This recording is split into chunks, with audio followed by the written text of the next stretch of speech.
Le monde moderne est rempli de personnes qui sont incrédules envers la foi chrétienne, qui ne croient pas dans le message de l'Évangile de Christ. Il y a 3 raisons principales pour lesquelles les gens n'acceptent pas la révélation de Dieu. La première raison est intellectuelle. Pour ces gens, la foi n'est pas logique. Le message de Dieu ne fait pas de sens. Il se contredit et est indigne d'une personne éduquée et cohérente. Le problème avec les gens qui ont des réticences intellectuelles envers la foi est qu'ils ont été instruits par les médias, par leurs pairs ou par d'autres influences qui les ont convaincus que la Bible était un livre désuet et illogique.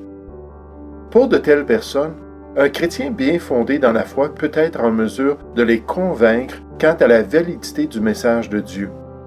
Et s'ils sont prêts à écouter et à se repentir de leur endoctrinement, il est possible qu'ils puissent surmonter leurs préjugés profonds contre la Bible. Souvent, de telles personnes peuvent venir à la foi lorsque des informations précises et pertinentes leur sont offertes pour contrer les influences fallacieuses qui les avaient détournés de la Bible. Par exemple, le simple fait d'expliquer le sens réel de la loi de non-contradiction en logique peut permettre à ces gens de voir que la Bible ne se contredit pas, comme certains le prétendent, mais plutôt qu'elle se complémente avec des informations supplémentaires qui sont présentées dans des passages parallèles et concomitants. Pour qu'il y ait contradiction, il faut que le contraire d'une déclaration d'un passage soit présenté dans un autre passage, et non des informations additionnelles à la vérité en cours. Sinon, c'est simplement une complémentarité de données qui sont révélées à l'homme et non une contradiction. Voilà le sens de la loi de non-contradiction.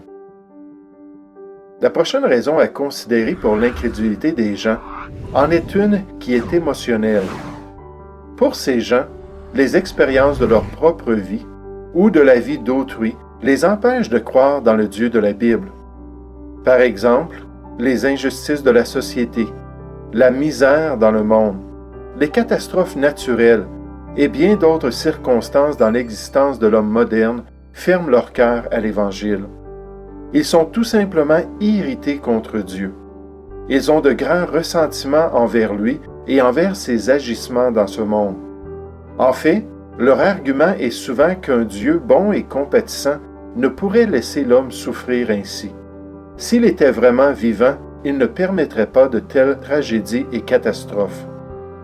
Pour ces gens, un peu de raisonnement biblique pourrait attendrir leurs émotions, tel que le fait que Dieu n'a pas créé le monde dans l'état actuel.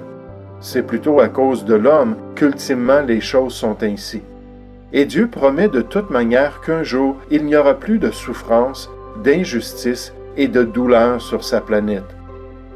Mais le meilleur espoir pour ces gens est que la douce voix de l'Esprit de Dieu vienne leur permettre de comprendre la bonté réelle de Dieu et son amour parfait pour l'homme. S'ils sont vraiment ouverts et sensibles, Dieu peut complètement changer leur perspective et leurs sentiments, de sorte qu'ils pourront aussi surmonter leur incrédulité. La dernière raison pour l'incrédulité de l'homme a affaire avec sa volonté. C'est la raison volitive. Pour ces gens, le refus de croire vient du fait qu'ils ne veulent tout simplement pas se soumettre à la volonté d'un autre, et certainement pas à celle de Dieu.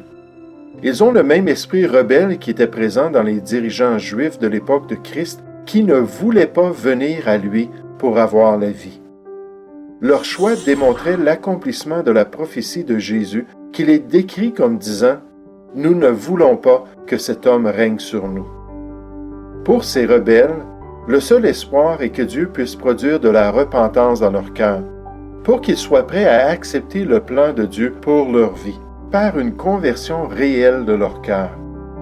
La conversion dans la Bible est synonyme d'un demi-tour ou d'un 180 degrés dans la voie de l'homme. Et Dieu est assez puissant pour accomplir un tel changement, comme l'histoire en rend amplement témoignage. Toutefois, le croyant doit être patient et disponible pour aider de tels individus à arriver à une telle décision dans leur vie qui leur permettra d'obéir à l'Évangile de Dieu. Ainsi, il y a 3 raisons pour l'incrédulité de l'homme moderne.